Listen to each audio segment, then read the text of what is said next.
अस्सलाम वालेकुम students, welcome to SAG Insights. आज हमने लेक्चर नंबर 9 का टॉपिक 124 से लेकर 134 तक के तमाम कॉन्सेप्ट्स को क्लियर करना है स्टूडेंट। ये जो बुक आप देख रहे हैं ये आपको फ्री दी गई है। आप डिस्क्रिप्शन में दिए गए लिंक पर जाकर इससे अपनी तैयारी कर सकते हैं। इसके साथ साथ स्टूडेंट मैं आपके लिए नोट्स भी बनाती हूँ, एग्जैक्टली वही नोट्स जो आपके एलएमएस वाले इंस्ट्रक्टर यूज़ कर रहे होते हैं। तो अगर आप वहाँ से पढ़ना चाहें तो स्टूडेंट वहाँ से भी कर सकते हैं, लेकिन एग्ज़ाम के लिए ये बुक बहुत बेस्ट है क्योंकि इसके अंदर मैंने तमाम चीज़ों को बहुत अच्छे तरीके से अरेंज किया है, आपकी पॉइंट टू पॉइंट स्लाइड्स को भी अरेंज किया है। तो सबसे पहला जो हमारा टॉपिक है वो है डेटा लिंक लेयर। अब डेटा लिंक लेयर क्या होती है? स्टूडेंट्स, डेटा लिंक लेयर का असली काम नोड टू नोड डिलीवरी है। अब इंटरनेट एक बहुत बड़ा जाल होता है स्टूडेंट, जिसमें डेटा एकदम से उड़कर दूसरी जगह नहीं जाता बल्कि छोटे छोटे रास्तों से गुजर कर जाता है। तो स्टूडेंट ये जो टॉपिक है इसके अंदर सिर्फ यही चीज़ बयान की गई है। मैं आपको पीडीएफ पर लेकर चलती हूँ और वहाँ पर दिखाती हूँ कि किस तरह से डेटा अरेंज किया गया है। बेसिकली स्टूडेंट आपको एक ये एग्जांपल दे दी गई है, इसके थ्रू आपको डेटा लिंक लेयर की फंक्शनैलिटी समझाई गई है। सबसे पहले तो स्टूडेंट एमसीक्यू के लिहाज से बहुत इंपॉर्टेंट सैम्पल है ये, आपने याद रखना है। आपके पास जहाँ पर भी पॉइंट टू पॉइंट लैन की वैन की बात हो रही हो तो वहाँ पर डॉट के साथ इसे रिप्रेजेंट किया जाता है। जहाँ पर आपका लैन स्विच हो उसे इस तरह का ब्लॉक बना के 3D ब्लॉक से रिप्रेजेंट किया जाता है। जब वैन स्विच हो तो स्टूडेंट उसके ऊपर हम ऐसे छोटा सा पाई का सिंबल बना देते हैं, ठीक है स्टूडेंट। और हमारे पास जो रूटर होता है उस वो हमारे पास सर्कल होता है और उसके ऊपर हम कट का निशान लगा देते हैं। तो आपने इस डायग्राम को एनालिसिस करते हुए इन चीज़ों को अपने माइंड में रखना है। सबसे पहले स्टूडेंट देखिए, आपके पास एक एलएस का हमारे पास सोर्स है, याद रखें ये हमारे पास सोर्स है। और ये हमारे पास लास्ट में जो बॉब है वो क्या है आपके पास? वो आपके पास डेस्टिनेशन है। तो यहाँ पर देखें स्टूडेंट, आपका जो सोर्स है उसके अंदर कितनी आपके पास चीज़ें इन्वॉल्व हैं। सबसे पहले आपके पास एक application layer, transport layer, network, data link and physical. तो आपके पास 5 लेयर्स इन्वॉल्व हैं। और स्टूडेंट आपको पता ही है ना कि हमारे जो सोर्स और डेस्टिनेशन, इन पर तो चारों हमारी जो 500 लेयर्स होती हैं वो इन्वॉल्व होती हैं। अगर स्टूडेंट हम नोड की बात करें, हमारे पास ये जो नोड्स हैं वो हमारे पास उसके पास कितनी, यहाँ पर स्टूडेंट ये भी पॉइंट आपने देखना है कि हमारा जो डेटा लिंक लेयर है उसको एक ब्लॉक से रिप्रेजेंट किया गया है, यानी कि एक कनेक्शन है हमारे सोर्स के साथ। लेकिन जब हम इसके नोड्स की बात करें स्टूडेंट तो हमारे पास 2 लिंक्स आ जाते हैं, ये देखिए स्टूडेंट। और यहाँ पर हमारे सिर्फ 2 लेयर्स ही इन्वॉल्व हो रही होती है, एक हमारे पास नेटवर्क और दूसरी हमारे पास होती है फिजिकल। इसी तरह स्टूडेंट आपके ये जो तमाम नोड्स हैं। अब एक बात और है स्टूडेंट जो नोट करने वाली है। अगर हम देखें हमारा जो डेस्टिनेशन और सोर्स है उसको एक ही, यहाँ पर आपने पढ़ा ना स्टूडेंट, एक ही पॉइंट टू पॉइंट के साथ रिप्रेजेंट किया जा रहा है। ये देखें स्टूडेंट, ये देखें एक ही पॉइंट टू पॉइंट क्या किया जा रहा है, इसको प्रेजेंट किया जा रहा है। लेकिन स्टूडेंट जब बात करें हम अपने लैन की, इन अदर वर्ड्स हम अपने नोड्स की बात करें तो इसे 2 इनपुट्स मिल रही हैं, एक तो यही इनपुट और दूसरी हमारे पास ये इनपुट। अगेन अगर हम यहाँ पर देखें, एक यही इनपुट और एक ये वाली इनपुट। अगर इसकी बात करें ये एक इनपुट और दूसरी ये इनपुट। तो स्टूडेंट यहाँ पर आपके 5 पॉइंट्स बहुत अच्छे तरीके से क्लियर हो गए हैं। उम्मीद करती हूँ आपको इस डायग्राम की समझ आ गई होगी। अगर ये आपको सैम्पल्स पता है तो इंशाल्लाह आपको ये तमाम चीज़ें क्लियर हो जाएंगी। अब देखिए स्टूडेंट, जो हम ऊपर पढ़ के आए हैं कि जो डेटा लिंक लेयर है वो एलएस कंप्यूटर की कम्युनिकेट कर रही है डेटा लिंक लेयर के थ्रू, जो किस रोटर पर है हमारे पास? R2 पर। ये देखें स्टूडेंट, R2 के थ्रू, देखा आपने, R2 के थ्रू ये कम्युनिकेट कर रही है रूटर 2 के थ्रू। फिर जो R2 की लेयर है वो R4 पर जा रही है। ये देखें R2 से कहाँ पर आई है? R4 पर आई है। याद रखिए 3 वाली जो है वो उसकी अपनी इनपुट है, जो यहाँ पर हमने वैन स्विच लगाया है ना उसकी अपनी इनपुट है। फिर वो कहाँ से आई है? फिर वो पहुंची है 7 के पास। और ये हमारी कौन सी लेयर हो जाएगी? ये हमारी फाइनल है जो कि हमारा बॉब का कंप्यूटर है। यहाँ पर स्टूडेंट जो मैंने आपको ऊपर बताया वही बात की, हमारी जो डेटा लिंक लेयर है वो सोर्स और डेस्टिनेशन दोनों में इन्वॉल्व हो रही थी। और 2 data links layers are each router. जहाँ पर स्टूडेंट एक रूटर था, ये देखिए, ये देखिए यहाँ पर मैं आपको दिखाती हूँ, ये एक रूटर है स्टूडेंट हमारे पास। तो इसके अंदर कितनी लेयर्स इन्वॉल्व हो रही हैं? ये तो अब हमारी पिछली से आ रही है, एक ये और एक ये। कितनी लेयर्स इन्वॉल्व हुई हमारे पास? 2 लेयर्स इन्वॉल्व हो रही हैं। हर एक के अंदर स्टूडेंट यही हो रहा है। तो यही आपके पॉइंट नोट करने वाले हैं। अब यहाँ पर देखिए ये जो दोनों कंप्यूटर एक दूसरे के साथ कनेक्ट हैं एक सिंगल नेटवर्क के through.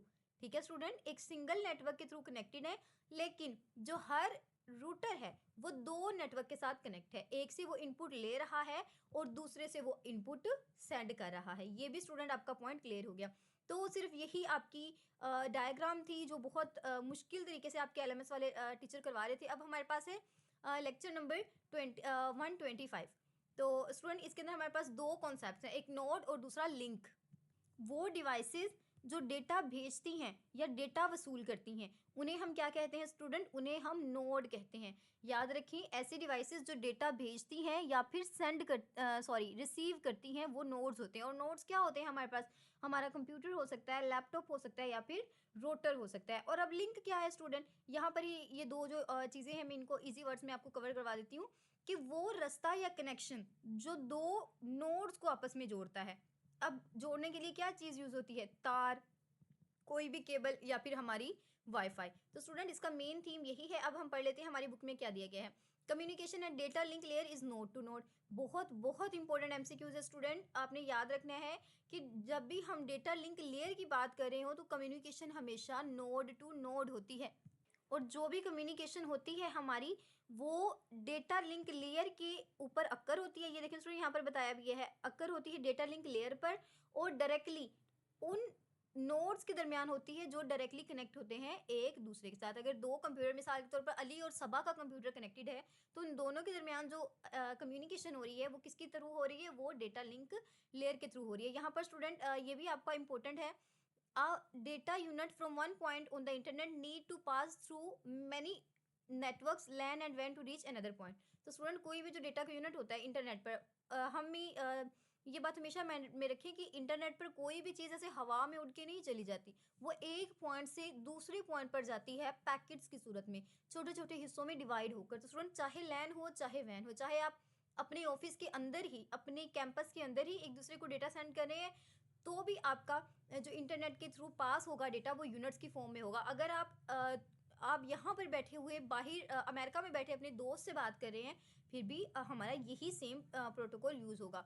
We refer to end host the router and node and in work between the link. तो स्टूडेंट कोई भी हमारा जो होस्ट होता है, टू एंड होस्ट होते हैं और जो हमारा रूटर होता है वो हमेशा किसी भी नेटवर्क के अंदर जब कम्युनिकेट कर रहे होते हैं तो वो एक लिंक के थ्रू कर रहे होते हैं।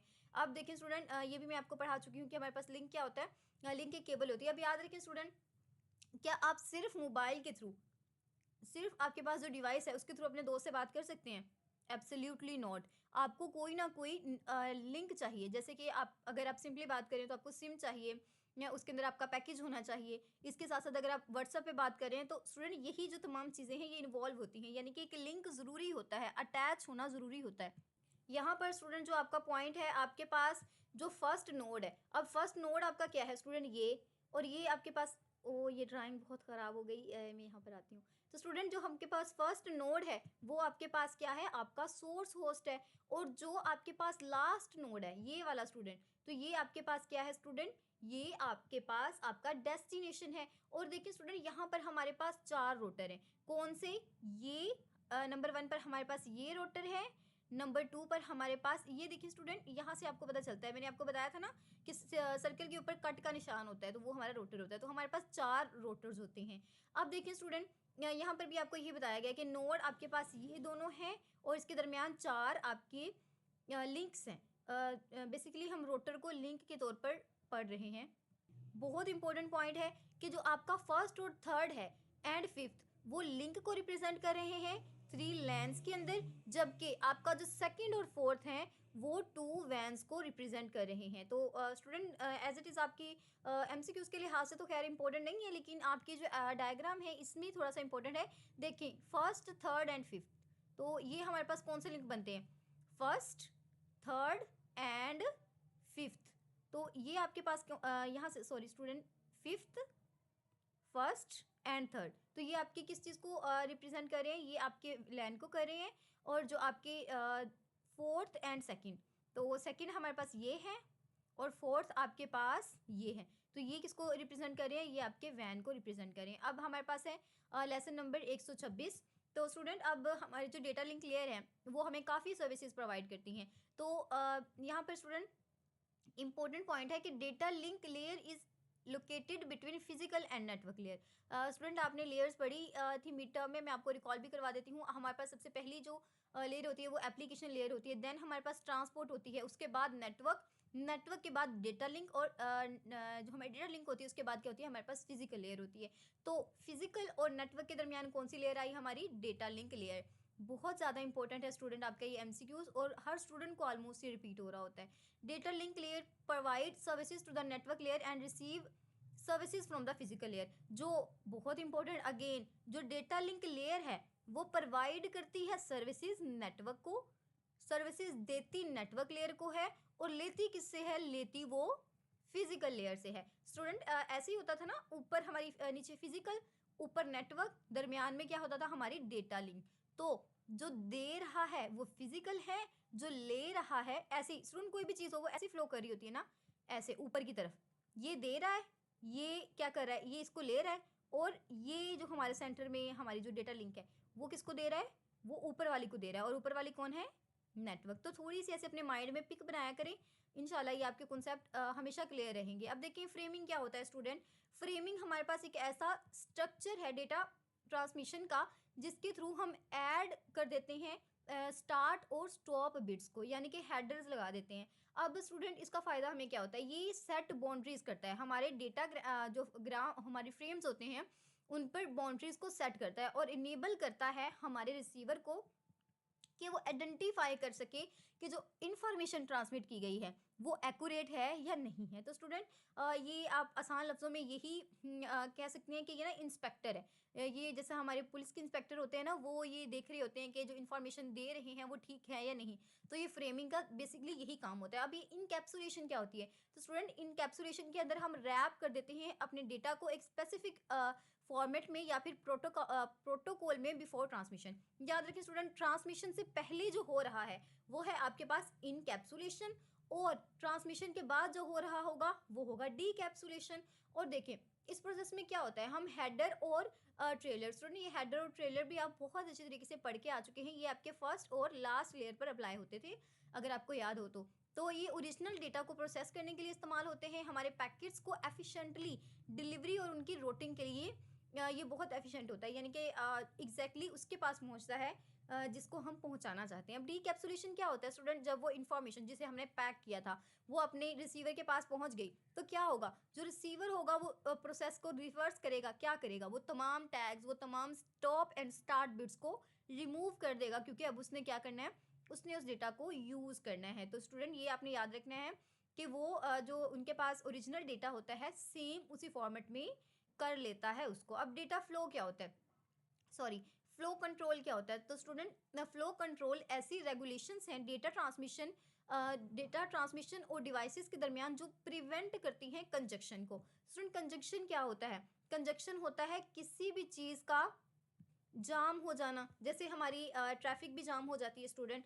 तो ये जो हमारा फ्लो कंट्रोल होता है वो फ्लो को स्मूथ बनाता है, बहुत ज़्यादा फ्लोई बनाता है, ताकि जो चीज़ें हैं, जो फ्लो है इंफॉर्मेशन का वो ठीक से परफॉर्म हो सके। अब देखिए एरर करेक्शन क्या होती है, तो स्टूडेंट जब भी हम कोई भी चीज़ डिलीवर कर रहे होते हैं, अगर आप सिंपली रियल लाइफ में डिलीवरी की बात करें तो वहाँ पर भी तो एरर्स आ जाते हैं ना। कभी आपने कोई ड्रेस मंगवाया हो तो उसमें कोई एरर आ जाता है, यानी कि ख़राब होता है, या फिर आपको एग्जैक्टली चीज़ नहीं मिलती। तो स्टूडेंट कोई तो ऐसा हमारे पास मेथड होता है ना, जैसे हम डिलीवरी बॉय को वो वापस कर देते हैं और फिर वो वापस चला जाता है हमारी ऑर्गेनाइजेशन के बाद ईटीसी।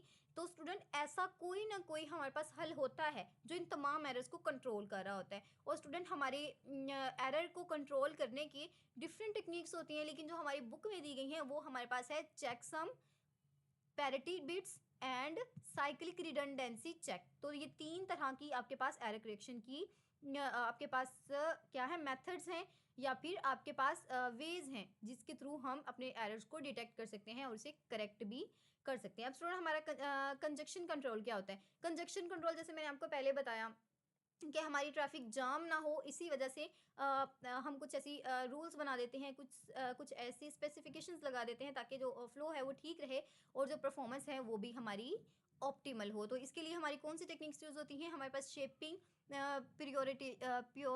प्रियोरिटाइजेशन and flow control. तो हमारे पास ये दो ही टेक्निक्स यूज होती हैं स्टूडेंट, आपने इनको भी माइंड में रखना है। आपसे ये एमसीक्यू इस तरह पूछा जा सकता है कि एरर कंट्रोल की जो टेक्निक्स हैं उनको चेक करें। तो स्टूडेंट अगर आपने ये अच्छे तरीके से तीनों नाम याद किए होंगे तो इंशाल्लाह आपका एमसीक्यूज करेक्ट होगा। और ये भी पूछा जा सकता है कि कंजक्शन कंट्रोल के लिए कौन सी दो टेक्निक्स यूज होती हैं। तो आपने हमेशा ट्रैफिक शेपिंग और प्योरिटाइजेशन, मुझे प्रोनाउंस नहीं हो रहा, तो ये इंपॉर्टेंट है आपकी जो टेक्निक्स हैं। तो स्टूडेंट यहाँ पर भी आपको यही डायग्राम के थ्रू यही चीज़ बताई गई है। देखिए यहाँ पर आपके पास एक सोर्स है और एक डेस्टिनेशन है। सोर्स आपके पास कंप्यूटर है और डेस्टिनेशन आपके पास क्या है, मोडेम है। तो जो हमारा डेटाग्राम्स है उसका मकसद क्या होता है, रिसीव करना डेटा लिंक लेयर को of the host and encapsulation in the form. ये जो हमारा होस्ट से इनकैप्सुलेशन कर रही होती है हमारी डेटाग्राम और logically transported to the host to the router. तो स्टूडेंट ये जो हमारी डेटा, हमने ये भी तो बात की है ना कि जहाँ पर भी चीज़ को पहुँचाने का काम आएगा तो स्टूडेंट वो हमेशा डेटा लिंक कर रही होगी। तो ये भी क्लियर हो गया। अब एक न्यू फॉर्म है जो लॉजिकली ट्रांसमिट कर रहा होगा हमारे डेस्टिनेशन को। ये देखें, एक हमारा डेटाग्राम इनकैप्सुलेट कर रहा था, दूसरा हमारा क्या कर रहा था, वो पहुंचाने का काम कर रहा था, और एक अदर लिंक था, हमने बात की ना एक एन अदर लिंक, तो वो यही लिंक था। और router has separated data link for every interface connecting to the physical link. तो जो हमारा रूटर होता है वो डेटा लिंक लेयर को हर बार अलहदा करता है या फिर उनके दरमियान एक इंटरफेस पैदा करता है ताकि वो फिजिकल कनेक्शन को डिवेल्प कर सके। इंपॉर्टेंट एमसीक्यूज है, आपने इसे हाईलाइट भी मैंने कर दिया है। स्टूडेंट ये जो मैं आपको नोट्स पढ़ा रही हूँ ये भी आपके बहुत इंपॉर्टेंट है। अगर आप मैं अपनी वीडियो में यही कहती हूँ, अगर आप बहुत आउटस्टैंडिंग स्टूडेंट हैं तो मैं आपको ये सजेस्ट करूँगी कि इन नोट्स को अच्छे तरीके से करके जाएं। इंशाल्लाह 100% आपका पेपर सॉल्व हो जाएगा। अगर स्टूडेंट आप जैसे मैं थी, सिर्फ एग्ज़ाम में पढ़ने वाले स्टूडेंट हैं, एग्ज़ाम के 4-5 दिनों में पढ़कर आपने बहुत अच्छा CGPA लेना होता है, तो आपको, आपके लिए जो मैंने बुक बनाई है वो बेस्ट है, क्योंकि उसके अंदर बहुत लंबी चौड़ी कहानियां नहीं है, पॉइंट टू पॉइंट बात की गई है। स्टूडेंट आपको एक मैं छोटी सी वीडियो दिखाती हूँ इनकैप्सुलेशन और डी कैप्सुलेशन की। सबसे पहले तो आप पैकेटाइजेशन वाली वीडियो देखें।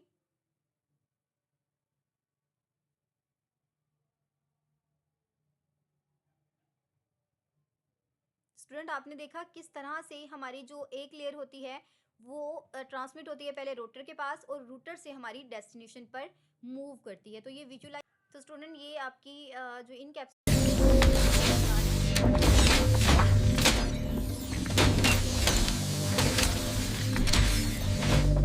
तो स्टूडेंट ये रोबोटिक सीन मैंने इसीलिए बनाया ताकि आप अंडरस्टैंड कर सकें कर रहा है। ये पैकिंग हो गई तो ये इसे हम क्या कहते हैं, इनकैप्सुलेशन। ये कैप्सूल के अंदर बंद हो गया है। उसने क्या किया है, यही काम होता है हमारी इनकैप्सुलेशन के अंदर। और भी बहुत सारी वीडियोस हैं स्टूडेंट, लेक्चर लंबा हो जाएगा इसलिए मैं आपको नहीं दिखाती वो।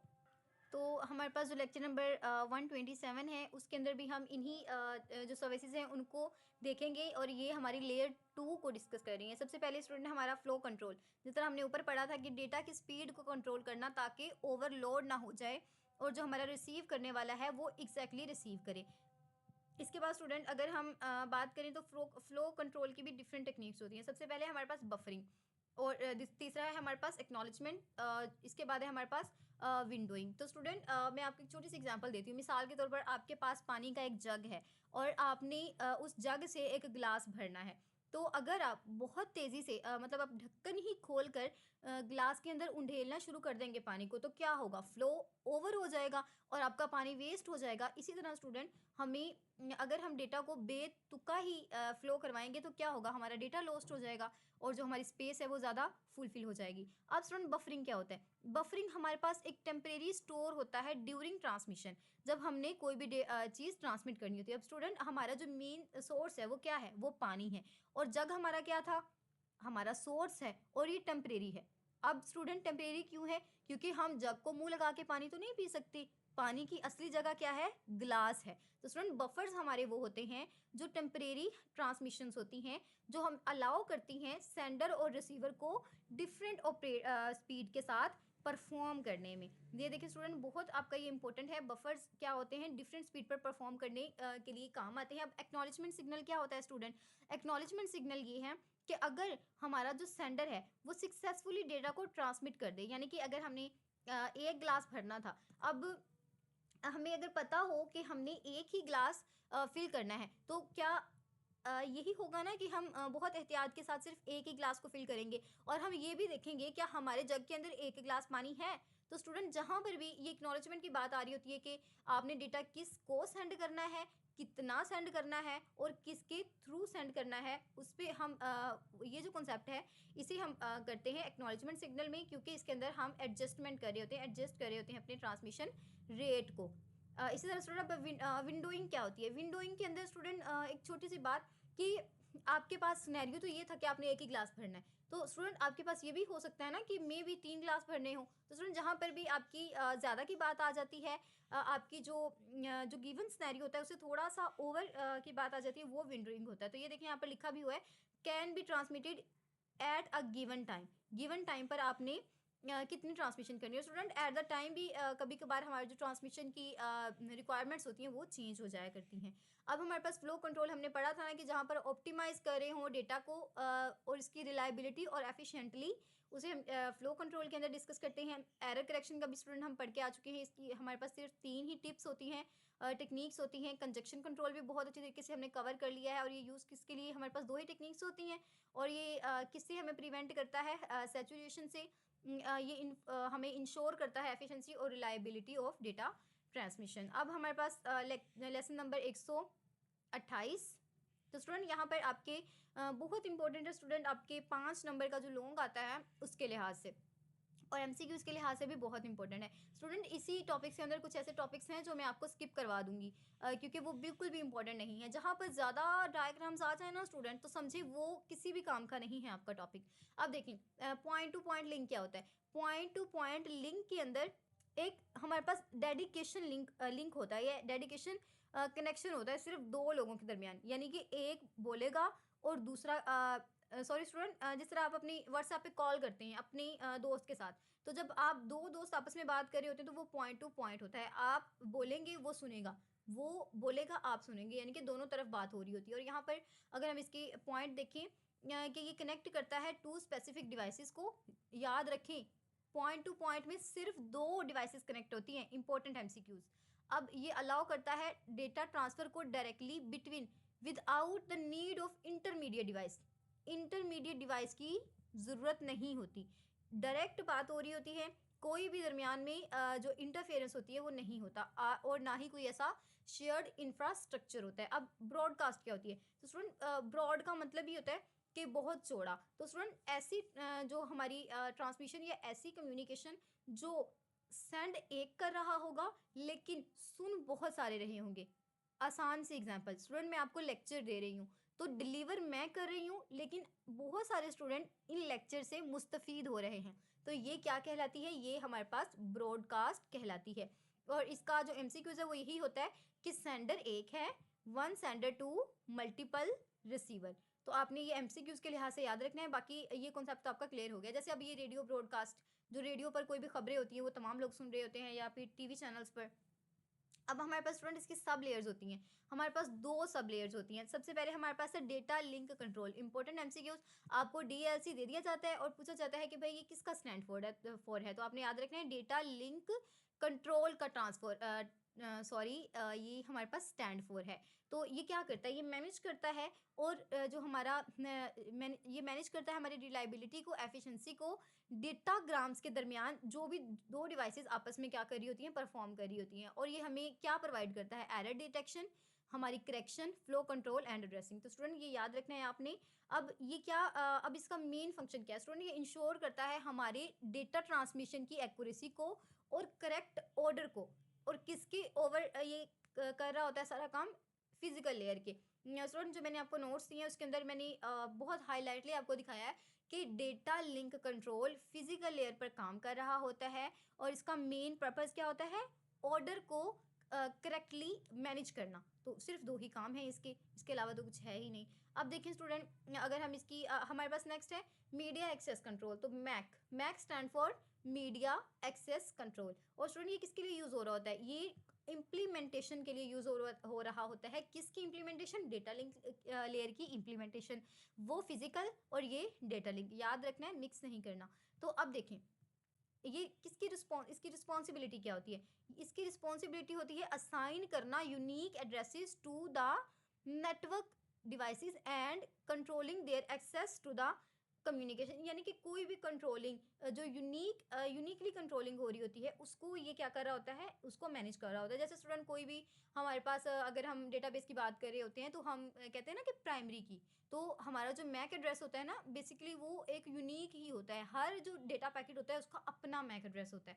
अब MAC address are hardware based, याद रखें हमारे जो मैक एड्रेस होते हैं वो क्या होते हैं, वो हमारे हार्डवेयर बेस होते हैं और serve as a unique identifier. और ये क्या कैसे सर्व करते हैं, एक यूनिक आइडेंटिफायर के तौर पर। MAC protocol is typically implemented, वही बात कि ये हमारी डेटा लिंक लेयर पर इम्प्लीमेंट होती है और ये हमें फैसिलिटी प्रोवाइड करती है कम्युनिकेशन में और कम्युनिकेशन की रिलायबिलिटी और जो ऑर्डर होता है उसे ये मैनेज कर रही होती है। अब मैं छोटी सी एग्जांपल देती हूँ आपको, इंशाल्लाह ये कॉन्सेप्ट बहुत अच्छा हो जाएगा, बिल्कुल पानी की तरह। आपने स्टूडेंट कभी टॉक शो देखा है? जो दो सियासतदान आए होते हैं मुखालिफ पार्टियों के और एक एंकर पर्सन होता है, तो स्टूडेंट ज़रूर आपने देखा होगा। उसमें क्या होता है, उसमें एक जो हमारा एंकर पर्सन होता है उसकी कोशिश होती है कि सब जो बात कर रहे हैं ना वो एक्यूरेट करें, हमारी जो फ्लो है इन्फॉर्मेशन का वो बहुत स्मूथ जाए। जो भी हमारे पीछे बैठे होते हैं प्रोड्यूसर वगैरह, वो यही कर रहे होते हैं कि जो कम्युनिकेशन हो रही है वो नाजरीन तक बहुत अच्छे तरीके से पहुंचे। तो ये काम कौन कर रहा होता है स्टूडेंट, ये हमारा कर रहा होता है DLS। लेकिन स्टूडेंट एक काम वो स्टूडियो के अंदर भी तो हो रहा होता है, वो क्या, वो हमारा एंकर कर रहा होता है, वो कोलिजन को प्रिवेंट कर रहा होता है। तो स्टूडेंट जब दो मुखालिफ लोग किसी एक ही टॉपिक पर बात कर रहे होते हैं तो कोलिजन तो होती है, मुखालिफ जो इख्तलाफ में जो बातें होती है वो तो की जाती हैं, लेकिन कंट्रोल कौन कर रहा होता है, एंकर पर्सन। तो याद रखें डेटा कम्युनिकेशन में जो एंकर पर्सन है वो आपका मैक है, तो ये हमारी टकराव को कंट्रोल कर रहा होता है। ये एग्जांपल बहुत फिट बैठती है स्टूडेंट इस कॉन्सेप्ट के लिए, याद रखिएगा, इंशाल्लाह आपको बहुत अच्छे तरीके से ये हो जाएगा। अब देखिए हमारा जो लेक्चर नंबर 129 है उसका जो हमारे पास मेन थीम है why link layer addressing one. तो हमारी जो लिंक लेयर होती है एड्रेसिंग वन वो क्यों होती है, स्टूडेंट ध्यान से सुने। हमारे पास दो चीज़ें होती हैं, एक हमारे पास होता है आईपी एड्रेस और दूसरा हमारे पास क्या होता है, हमारे पास लिंक लेयर का मैक एड्रेस। अब आईपी एड्रेस क्या करता है, आईपी एड्रेस मंजिल का बताता है, याद रखिए डेस्टिनेशन का जो बता रहा है, सिर्फ बताने का काम किसका होता है, हमारे आईपी एड्रेस का। और हमारा जो मैक एड्रेस होता है वो क्या करता है स्टूडेंट, वो बताता है कि अगला कदम क्या होगा, जहाँ नेक्स्ट जो बात हो रही होती है स्टूडेंट, हमने जो ऊपर पढ़ा वो कॉन्सेप्ट बिल्कुल ठीक था, वो हमारी जो दो टाइप्स थी ना उनके अकॉर्डिंग था। यहाँ पर जब हम बात कर रहे हैं ना लिंक लेयर एड्रेसिंग वन की, तो उसके अंदर हमारे मैक का ये कॉन्सेप्ट होता है कि ये नेक्स्ट स्टेप को बताता है कि आगे आपने क्या करना है। तो ये पूरे पैरे का जो निचोड़ है वो यही है।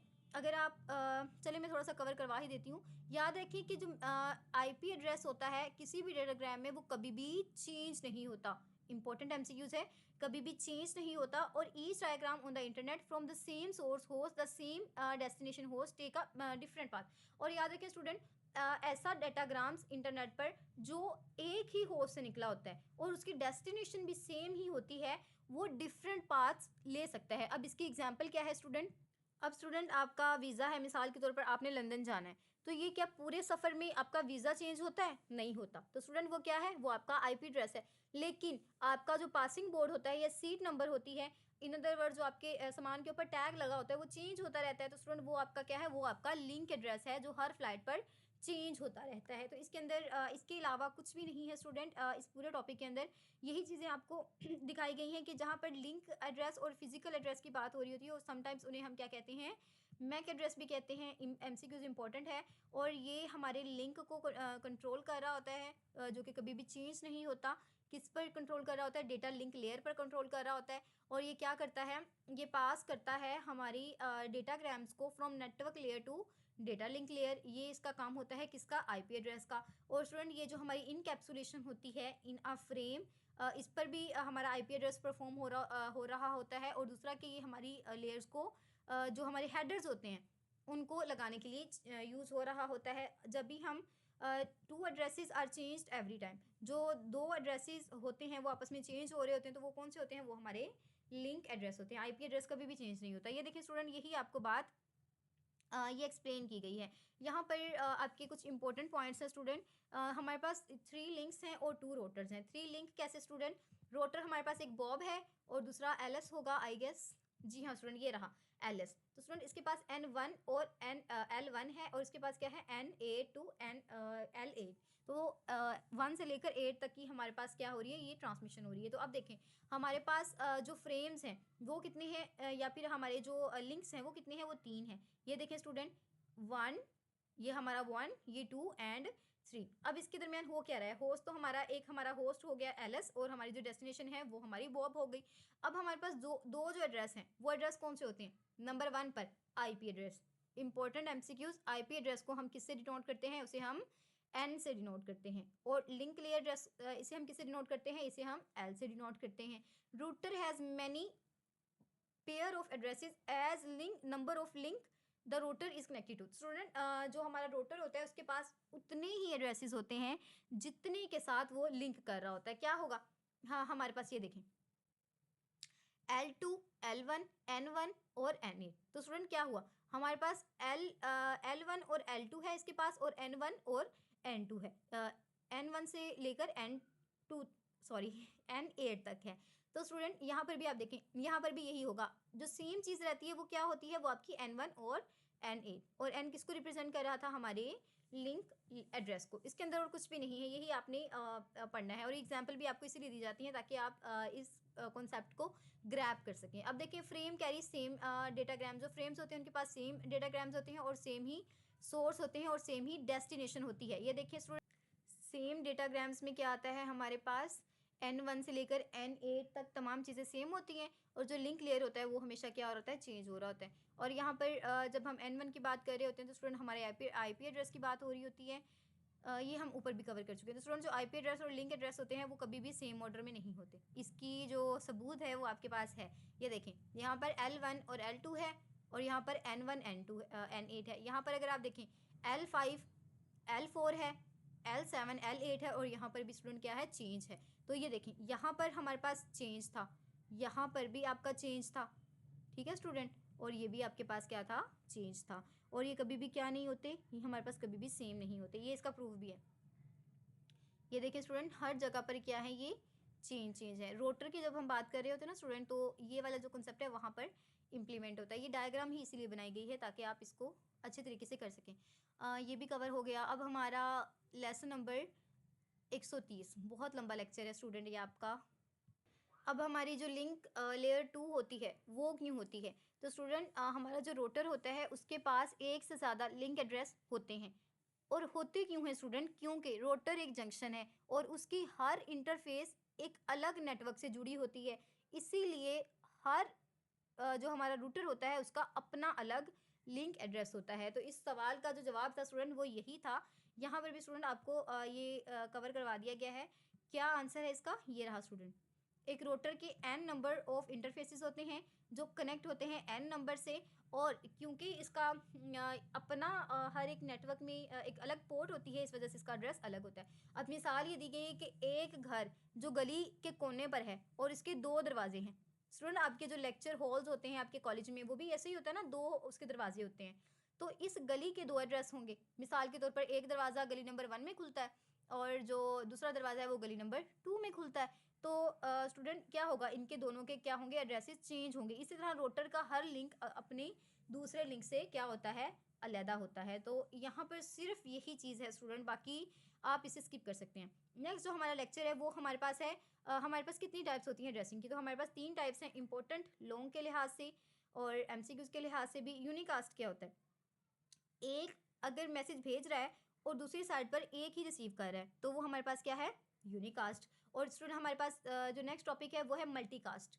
तो मल्टीकास्ट क्या होती है? एक जो एक ही भेज रहा है और मल्टीपल को रिसीव हो रहा है, ठीक है स्टूडेंट। और जहाँ पर हम ब्रॉडकास्ट भी है आई गेस। जी हाँ स्टूडेंट, तो ब्रॉडकास्ट हमारे पास क्या होती है कि 1 to all। 1 to all मतलब एक है और तमाम को भेज रहा है। जो मल्टीकास्ट था स्टूडेंट वो 1 to many था, ठीक है, 1 to many और वन टू ऑल, याद रखना है। अब मैं आपको छोटी सी एग्जांपल दूँ तो स्टूडेंट जो यूनिकास्ट होती है, अगर आप अपने दोस्त को एसएमएस कर रहे हैं, मिसाल के तौर पर आप अगर मुझे ही एसएमएस कर रहे हैं किसी वजह से, आपकी कोई कॉन्सेप्ट है जो क्लियर नहीं है, तो वो क्या है, वो यूनिकास्ट है, आपने मुझे डायरेक्टली मैसेज किया। अब स्टूडेंट जो आपके पास मल्टी कास्ट होता है वो क्या होता है, आपने यूट्यूब पर कमेंट कर दिया, तो स्टूडेंट कमेंट किया, वो काफ़ी लोगों के पास पहुंच गया, जिसने भी वीडियो ऑन की वो उसको रिसीव हो गया, या फिर आपने कोई भी नोट था वो आपने अपनी जो व्हाट्सएप पर आपका फैमिली ग्रुप होता है उसके अंदर सेंड कर दिया, और आपकी ब्रॉडकास्ट किया है, तो स्टूडेंट आपने अपनी व्हाट्सएप पर जो स्टेटस लगा दिया, जो आपके मोबाइल के अंदर मौजूद तमाम कॉन्टैक्ट्स के लिए है, वो आपकी ब्रॉडकास्ट है। इसके अंदर इसके अलावा तो कुछ भी नहीं है। अब अगर हम यूनिकोड के कुछ इंपॉर्टेंट पॉइंट्स की बात करें तो स्टूडेंट ये हमारे पास इथरनेट यूज़ कर रहा होता है, इथरनेट की 48 बिट्स को यूज़ कर रहा होता है, और 48 बिट्स हमारे पास 6 बाइट के बराबर होती हैं। याद रखें, एक बाइट के अंदर 8 बिट्स होती हैं, तो उसी के हिसाब से ये हो जाएगा। अब देखिए स्टूडेंट, हमारे पास 12 हेक्सा डेसिमल डिजिट्स होते हैं, और ये जो नंबर होते हैं, जो सेकंड नंबर होता है वो हमेशा क्या होता है, ओड नंबर होता है। इसका स्टूडेंट अगर आप रट्टा लगाना चाहें, कॉन्सेप्ट लेना चाहें, तो यही है कि यूनिक कास्ट के अंदर जो हमारा सेकंड होता है वो क्या होता है, ओड होता है। ये देखिए स्टूडेंट, ये हमारे पास क्या होता है, ओड नंबर होता है। और मल्टीकास्टिंग के अंदर ये तमाम चीज़ें सेम होती हैं, लेकिन जो सेकंड होता है हमारे पास वो क्या होता है, वो इवन नंबर होता है। ये देखें, वहाँ पर 3 था, यहाँ पर 2 था। और जो हमारी ब्रॉडकास्ट होती है स्टूडेंट, वो आल के लिए होती है, और इसका जो आपका इसके लिए जो आपकी ट्रिक है वो ये है कि उसके जो तमाम नंबर्स होते हैं वो क्या होते हैं, सेम होते हैं। आल का मतलब क्या है, आल सेम। अब जो लेक्चर नंबर 32 है उसके अंदर इंपॉर्टेंट कॉन्सेप्ट है स्टूडेंट, आपके 2 ही कॉन्सेप्ट हैं, एक ARP1 एंड नेक्स्ट है हमारे पास ARP यानी कि रेजोल्यूशन प्रोटोकॉल। स्टूडेंट, हमें अगले बंदे का IP एड्रेस तो मालूम होता है, लेकिन डेटा भेजने के लिए इसका मैक एड्रेस पता होना लाजमी है। ARP वो प्रोटोकॉल है जो IP एड्रेस लेता है और बदले में मैक एड्रेस ढूंढ कर देता है। बहुत स्टूडेंट, ये पूरे टॉपिक का निचोड़ ही यही है कि हमारा ARP क्या होता है। पहला तो MCQ है आपका कि ये एड्रेस रेजोल्यूशन प्रोटोकॉल की जो इसकी स्टैंड फॉर है, और ये क्या करता है, ये IP एड्रेस लेता है, ये देखिए IP एड्रेस लेता है और लिंक एड्रेस को क्या करता है, ढूंढ कर देता है, और ये हमारे पास लॉजिकल एड्रेस का फॉर्म होता है। मिसाल के तौर पर स्टूडेंट, आपके फ़ोन में आपके दोस्त के नंबर हैं, तो आपको अपने पुराने दोस्त का IP एड्रेस मालूम है, लेकिन इससे बात करने के लिए इसका फ़ोन नंबर यानी कि मैक एड्रेस होना ज़रूरी है। अब स्टूडेंट, IP एड्रेस क्या है, आपके दोस्त का नाम जैसे कि अली, लेकिन स्टूडेंट इसका जो मैक एड्रेस है हमारे पास वो क्या होगा, उसका फ़ोन नंबर, जो उसका व्हाट्सएप नंबर होगा। तो यहाँ से आपको मालूम हो गया कि अगर हमारे पास IP एड्रेस यानी कि दोस्त का नाम है, तो उसका जो लिंक एड्रेस है यानी उसका नंबर ढूंढने के लिए हम उसे यूज़ कर सकते हैं। अब देखिए स्टूडेंट, यहाँ पर और एज इट इज़ कुछ भी नहीं है। ये पॉइंट आप पढ़ लीजिएगा, लेंथ बहुत हो रही है लेक्चर की, इसे मैं कवर भी कर दूंगी इंशाल्लाह, और डिस्क्रिप्शन में ये PDF तो आपको हमेशा से प्रोवाइड किए जाते हैं, और बुक का लिंक भी। जो हमारा नेक्स्ट टॉपिक है स्टूडेंट, उसके अंदर हमने ARP प्रोटोकॉल 2 पढ़ना है। तो स्टूडेंट, ये कैसे काम करता है स्टूडेंट, इसके अंदर ना हम ब्रॉडकास्ट इन्वॉल्व हो रहा होता है, जहाँ पर ARP रिक्वेस्ट की बात हो रही होती है। यहाँ पर भी 2 चीज़ें हैं। यहाँ पर नीचे आपको ये देखिए स्टूडेंट, यहाँ से ऐसा लेक्चर शुरू हो रहा है आपका। आपके पास एक रिक्वेस्ट होती है जिसे आप ARP रिक्वेस्ट कहते हैं, और एक आपके पास ARP रिप्लाई होता है। तो ये वाली चीज़ें आपने देख लेनी है। स्टूडेंट, ये क्या करता है, इसमें आपसे पूछा जाता है कुछ भी। मिसाल के तौर पर आपकी जो क्लासरूम में टीचर है वो कहती है रोल नंबर 20 कौन है। स्टूडेंट, ये सबसे ज़्यादा इंपॉर्टेंट है, और सब इसे सुन रहे होते हैं। तो ये क्या है, एक ब्रॉडकास्ट रिक्वेस्ट है। आपके पूरे क्लासरूम में खड़ी होकर कहेंगी कि रोल नंबर 20 क्या है। ये आपका क्या हो गया, ये आपकी ARP रिक्वेस्ट हो गई, जो कि क्या होती है, ब्रॉडकास्ट होती है। अब स्टूडेंट, सिर्फ एक बच्चा खड़ा होकर कहता है कि मैं हूँ रोल नंबर 20, तो क्या हुआ, किसने सुना स्टूडेंट, ये किसके लिए था, टीचर के लिए था। और टीचर क्या है, एक है, और एक क्या होता है, यूनिक कास्ट। क्लियर है स्टूडेंट, यहाँ पर आपको बहुत अच्छी तरीके से ये पॉइंट्स भी क्लियर हो गया। इंपॉर्टेंट MCQs ये रहा, ARP इज यूनिकास्ट और ARP request is a broadcast, कुछ भी नहीं है इसके सिवा। ये वाली चीज़ें स्टूडेंट आप इसे मैं हाईलाइट भी कर दूंगी, इसे आप समझ लीजिएगा। अब हमारा जो नेक्स्ट टॉपिक है वो है आपके पास एड्रेसिंग रेजोल्यूशन प्रोटोकॉल 3। ये भी आपका इम्पोर्टेंट है और लेंथी भी बहुत है। इंशाल्लाह इसे भी हम बहुत जल्दी कवर करते हैं। यहाँ ये समझना ज़रूरी है कि पैकेट एक नेटवर्क से गुजरकर दूसरे नेटवर्क तक कैसे पहुँचता है। जब पैकेट यानी कि है जो हमारा रूटर 1 पर पहुँचता है, तो रूटर इसका पुराना फ्रेम उतार देता है। क्या करता है? डीकैप्सुलेट कर देता है। टेबल देखकर अगला एड्रेस ढूँढता है और फिर नए लिंक एड्रेस के साथ नया फ्रेम बनाकर इनकैप्सुलेट करके भेज देता है। आई समझ स्टूडेंट? देखिए, हमारा जो पहला पैकेट है वो नेटवर्क से गया। आपने मैसेज किया, हाय गुड मॉर्निंग, आपके फ़ोन से निकलकर, और किया किसको? आपने अपनी दोस्त को किया, जो भी आपकी अली, जो भी आपका दोस्त है। तो वो निकला आपके नेटवर्क से, पहुंचा वो किस पर? रोटर 1 पर। ठीक है स्टूडेंट? और रोटर 1 ने उसका फ्रेम उतारा, क्या किया? उसे डीकैप्सुलेट किया, आपके दोस्त के पास पहुंच गया, गुड मॉर्निंग। ठीक है? फिर उसने टेबल देखा। ठीक है स्टूडेंट? टेबल देखा, उसने ये देखा कि ये मैसेज मैंने और किसको सेंड करना है। तो मिसाल के तौर पर उसने अपनी फ्रेंड को यही मैसेज सेंड करना हो, तो वो क्या करेगा? वो टेबल देखकर अगला रास्ता ढूंढेगा। उसने उसे सिलेक्ट किया और फॉरवर्ड कर दिया सबा को। तो क्या हुआ स्टूडेंट? ये अगेन लिंक लेयर के साथ गया और इसका लिंक जो एड्रेस है वो कैसे चेंज हुआ? पहले तो ये आपसे आपकी दोस्त को था, फिर आपकी दोस्त से उसकी दोस्त को था, तो क्या एड्रेस चेंज हुआ ना? यही बात है स्टूडेंट, सारी जो कहानी है वो यही है हमारी लेयर 3 की। और ये जो आपको डायग्राम्स दी गई हैं स्टूडेंट, इसे आप पढ़ लीजिएगा। ये वाली जो चीज़ें होती है ना, ये वाली ये इंपॉर्टेंट एमसीक्यूज आ जाता होता है आपको। और ये वाला भी स्टूडेंट मैं सारा ही हाईलाइट कर देती हूँ, आपने इसे पढ़ना ज़रूर है। बाकी इसके अंदर एज इट इज़ कुछ भी नहीं है। नेक्स्ट हमारे पास ये भी आपको यही समझाया गया है कि पॉइंट टू पॉइंट किस तरह कन्वर्से, ये देखिए स्टूडेंट, पहले आपकी और आपके दोस्त के दरमियान जो मैसेज था, फिर वही मैसेज आपके दोस्त ने अपनी ज़्यादा दोस्तों को शेयर कर दिया या फिर फैमिली ग्रुप में सेंड कर दिया। तो यही चीज़ें स्टूडेंट यहाँ पर ये जो चीज़ें हैं स्टूडेंट, इनको आप वैसे हाईलाइटेड भी हैं, इसे आप मज़ीद भी देख लीजिएगा स्टूडेंट। बस यही आपका जो मेन थीम था वो यही था आपके लेक्चर का। अब स्टूडेंट इसकी छोटी सी अगर हम एग्जांपल देखें, जब आप इंटरनेशनली सफ़र करते हैं तो हर एयरपोर्ट पर आपका सामान चेक होता है, नया टैग उतारा जाता है, सॉरी पुराना टैग उतारा जाता है और जो नया टैग है वो लगा दिया जाता है।